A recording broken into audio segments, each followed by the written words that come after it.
ಆತ್ಮೀಯರೇ, ಎಚ್ ಶಿಕ್ಷಣಿಗೆ ಸ್ವಾಗತ. ನಾನು ನಿಮ್ಮವ ಎಂ ಮಲ್ಲಪ್ಪ ಜೋತಾವರ್. ಇತ್ತೀಚೆಗೆ ಅಥಣಿ ಪಟ್ಟಣದಲ್ಲಿ ಒಂದು ಕಾರ್ಯಕ್ರಮ, ಒಂದು ಕಾಲೇಜಲ್ಲಿ SSMS ಮಹಾವಿದ್ಯಾಲಯದಲ್ಲೇ ಒಂದು ಒಳ್ಳೆಯ ಕಾರ್ಯಕ್ರಮ ಜರುಗಿದೆ. ಅದರ ಬಗ್ಗೆ ಒಂದಿಷ್ಟು ಹೇಳಲೇಬೇಕಾಗ್ತದೆ ಇವತ್ತು. ಯಾಕಂದರೆ ಕೃಷ್ಣಾ ನದಿ ಮತ್ತು ಅಗ್ರಾಣಿ ನದಿ ಅಂತೇಳಿ, ಅಗ್ರಾಣಿ ಅಂದರೆ ಸಣ್ಣ ಹಳ್ಳದ ಜೊತೆ ಬರ್ತದೆ. ನಮ್ಮ ಕೆಳೆಗಾಂವದಲ್ಲೇ ಮಹಾರಾಷ್ಟ್ರದಲ್ಲಿ ಬರ್ತದೆ. ಕೆಳೆಗಾಂವ ಅಂತ ಪ್ರಸಿದ್ಧ ಇದೆ ಬಸವಣ್ಣನ ಸಲುವಾಗಿ. ಅಲ್ಲಿ ಹೋಗಿರ್ತೀವಿ ನಾವು ಯಾವಾಗ. ಅಲ್ಲಿ ನೀರಿನ ಪ್ರಮಾಣ ಭಾಳ ಕಡಿಮೆ ಇರ್ತದೆ. ಒಂದು ಸಣ್ಣ ಹಳ್ಳಾಗೆ ಹರಿತಿರ್ತದೆ, ನಂತರ ನದಿ ಆಗ್ತದೆ.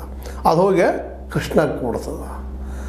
ಈ ಒಂದು ನೆಲೆಗಟ್ಟಿನಲ್ಲೇ ಅಲ್ಲಿ ಒಂದು ಕಾರ್ಯಕ್ರಮ ಮಾಡಿದರು ಕೃಷ್ಣಾ ನದಿ ಸಲುವಾಗಿ. ಕೃಷ್ಣಾ ನದಿ ಯಾವ ರೀತಿಯಾಗಿ ಇವತ್ತು ಗಬ್ಬೆದ್ದು ಹೋಗ್ತಾ ಇದೆ, ಗಡ್ರ ಆಗ್ತಾ ಇದೆ ಅನ್ನೋ ನೆಲೆಯಲ್ಲಿ ಇದನ್ನು ಭಾಳ ನೋವಿನಿಂದ ಹೇಳಬೇಕಾಗಿದೆ ಮಾತು. ಎಲ್ಲ ನದಿಗಳ ಪರಿಸ್ಥಿತಿ ಹೆಂಗಾಗಿದೆ, ಬರೀ ಕೃಷ್ಣ ಒಂದಲ್ಲ. ಅದಕ್ಕೆ ಅವ್ರು ಎಚ್ಚರಗೊಂಡಿದ್ದಾರಲ್ಲ, ಇಲ್ಲಿಯ ಪ್ರಾಜ್ಞವಂತ ಜನ ಅವ್ರೇನು ಮಾಡ್ತಾ ಇದ್ದಾರೆ ಅದು ನಿಮ್ಗೆ ತಿಳಿಸೋದು ನನ್ನ ಕೆಲಸ. ಯಾಕಂದ್ರೆ ಎಲ್ಲಿ ಒಳ್ಳೆ ಕೆಲಸ ಆಗ್ತದೆ ಮತ್ತು ಕೆಟ್ಟ ಕೆಲಸ ಆಗ್ತದೆ ಎರಡೂ ತಿಳಿಸೋದು ನಮ್ಮ ಕರ್ತವ್ಯನ. ಸತ್ಯ ಹೇಳ್ಬೇಕಾಗಿದ್ದು ನಮ್ಮ ಕೆಲಸ. ಅದು ನೀವು ಜಾಗೃತಿ ನೋಡಿ ಆ ವಿಷಯದಲ್ಲಿ ಮತ್ತೆ ಚರ್ಚೆ ಮಾಡ್ತೀರಿ ಅಂತ ತಿಳ್ಕೊಂಡಿದ್ದೀರಿ. ಯಾಕೆಂದರೆ ಕೃಷ್ಣಾ ನದಿಗೆ ಇವತ್ತು ಕೃಷ್ಣಾ ನದಿ ಏನು ಹುಡ್ತದೆ ನಿಮ್ಗೆ ಗೊತ್ತದ, ಮಹಾಬಳೇಶ್ವರದಲ್ಲಿ ಹುಡ್ತದೆ.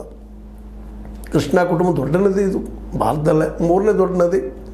ಮುಂದೆ ಹೋಗಿ ಮಹಾನದಿ ಜೊತೆ ಕೂಡ್ತದೆ. ಆ ಮತ್ತು ಬೇರೆ ಗೋದಾವರಿ ಜೊತೆಗೆ ಮಹಾಸಂಗಮ ಆಗ್ತದೆ. ಅದರ ನಂತರ ಎಲ್ಲಪ್ಪ ಅಂದ್ರೆ ಹಂಸಾದೇವಿಯಲ್ಲಿ ಬಂಗಾಳ ಕೊಲ್ಲಿಗೆ ಹಂಸಾದೇವಿಯಲ್ಲಿ ಹೋಗಿ ಬಿದ್ದ ಅನ್ನೋ ಜಾಗದಾಗ ಬಂಗಾಳ ಕೊಲ್ಲಿ ಹೋಗಿ ಸೇರ್ತದೆ. 1400 ಕಿಲೋಮೀಟ್ರ್ ಹೋಗ್ತದೆ. ಈ ದೇಶದಲ್ಲಿ 3ನೇ ದೊಡ್ಡ ನದಿ ಇದೆ. ಈಗ ಹೇಳಿದ್ದೀನಿ ನಿಮಗೆ. ಈ ನದಿ ಇವತ್ತೇನಾಗ್ತದಪ್ಪ ಅಂದ್ರೆ ಬ್ಯಾಸಿಗೆಯಲ್ಲೇ ಕರ್ನಾಟಕ ಮಹಾರಾಷ್ಟ್ರ ಬಿಟ್ಟು ಮುಂದೆ ನೀರು ಹರಿದು ಹೋಗೋದಿಲ್ಲ, ಬಂದಾಗಿಬಿಡ್ತದೆ. ಯಾಕಾಗೇನ?